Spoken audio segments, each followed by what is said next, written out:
all weekend long. Anyways, sorry, Josh. Lore corner. You're good. We're gonna go to Lore Corner, and then we're gonna read some listener mail. Ooh, listener mail. I like that.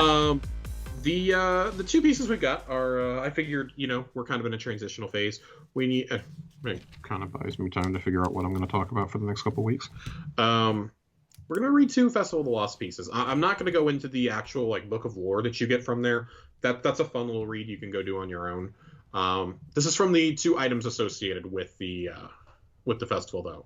We're going to read from the Sparrow and from the Pulse Rifle. So the first one is the Headless Horsepower Sparrow that you get from buying all 6 of the masks this year at Christmas Grandma.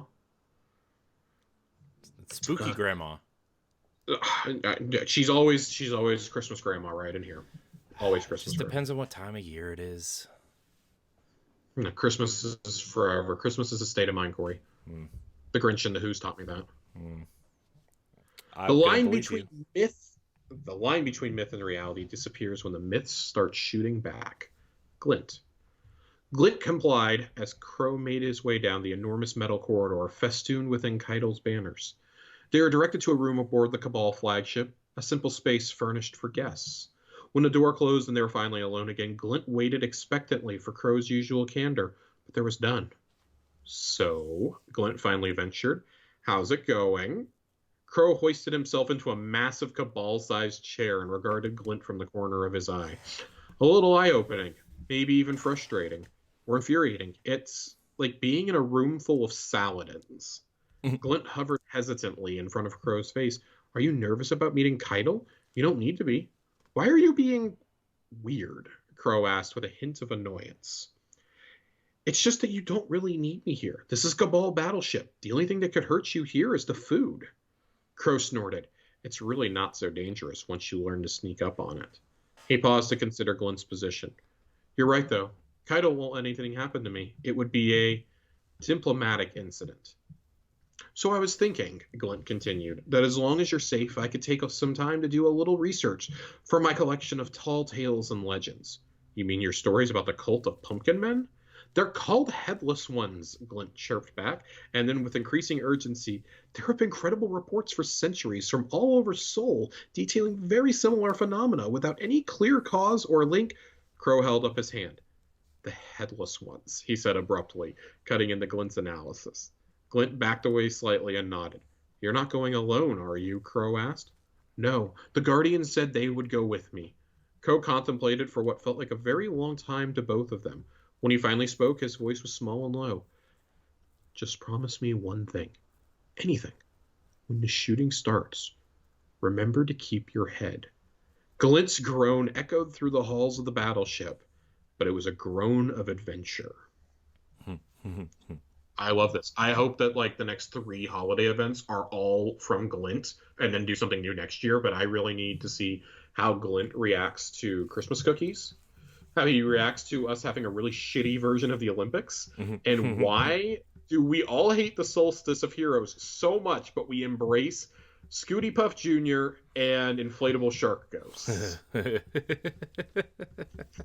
Because the lore they're giving us with these events is just so great. We read back during Guardian Games about the Guardian bookie and about how much we really like that. We read during the Solstice about the Fallen who were working on Amanda's Sparrow with her, and we've had some stuff from Eva Levante in the past. Her whole journey getting out of the city and what she was doing during the Red War and things like that. I really just would love to see Glint, because Glint is such an innocent soul. I mean, for God's sake, his name was pulled pork. I want to know what he's up to, and he's an infinitely better narrator than our own Ghost. I'm sorry, Nolan North, I love you, but holy shit, I'm so tired of our Ghost. Our Ghost is just annoys the bejesus out of me now. I get irrationally angry when I hear him talk. Wow. It's been really refreshing for the past year not having Ghost explain everything that's happening on screen to me, and instead letting the actual characters involved talk about it. That's been one of the great narrative shifts, and I like that they're even continuing it here in the lore. I'm just going to tag along, because that was one of the only strengths of Curse of Osiris was Segura accompanying us. Failsafe accompanying us on the Nessus missions in the Red War and in those strikes. Like, that's also been a really big, we've wondered for years, like, oh, when are we going to get more failsafe? Like, Right. now the question I think is how do you give us more Glint without giving us too much Glint? And I think spacing it out between these holiday events is great. If it's Glint and Evil Levant for the holiday events from now on, I can dig it. I like it. What if it's Glint and failsafe? If it's Glint and failsafe, like that may be too much for my brain to process. I think that'd be great. The next one we're going to read comes from the Jurassic Green Pulse Rifle. Monster is a relative term. Just look at the Drifter. Glint. Forward to the Book of the Forgotten. Sol is filled with monsters. More than I imagined could possibly exist in one system. So far, the list includes alien robots that bend time, blot out the sun, and drive people crazy. Floating witches that birth streaming hordes of cannibals, all driven to murder by parasitic worms. Armored walrus people who conquer planets and subjugate entire races. Undead mobs of rotting alien corpses animated by dark ether. Clans of interstellar insects trying to steal a small planetoid for its energy signature. And most recently, ominous triangular ships of unknown origin that send spooky telepathic messages.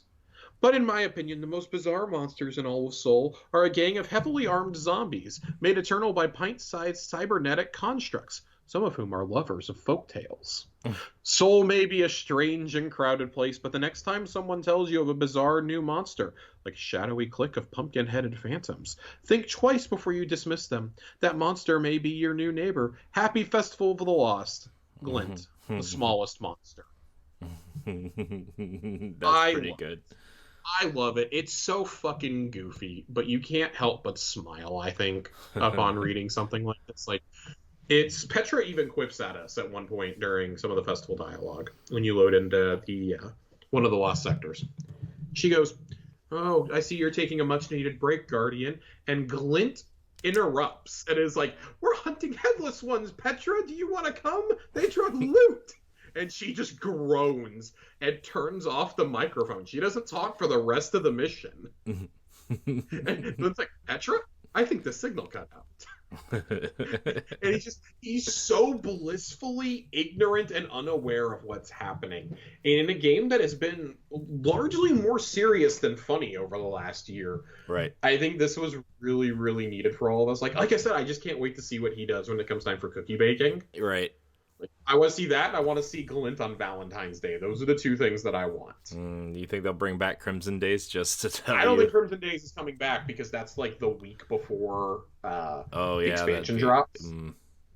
Yeah, so I don't think we're getting Crimson Days back this year, but I think they'll like acknowledge it. Or if they do, like it probably won't be. I don't know. There's things you could do. I don't know that we will do anything. Yeah. I think they'll be more focused on ending the seasonal storyline by that point, but just these are things I want to see Glint react to. I don't know. I want to see him be like, "What's this oven you carry around, Guardian? You make cookies?" Glint is joy. Glint is what I imagine it would be like if you gave a Destiny character drugs. Glint has discovered the secret stash of interstellar space beef.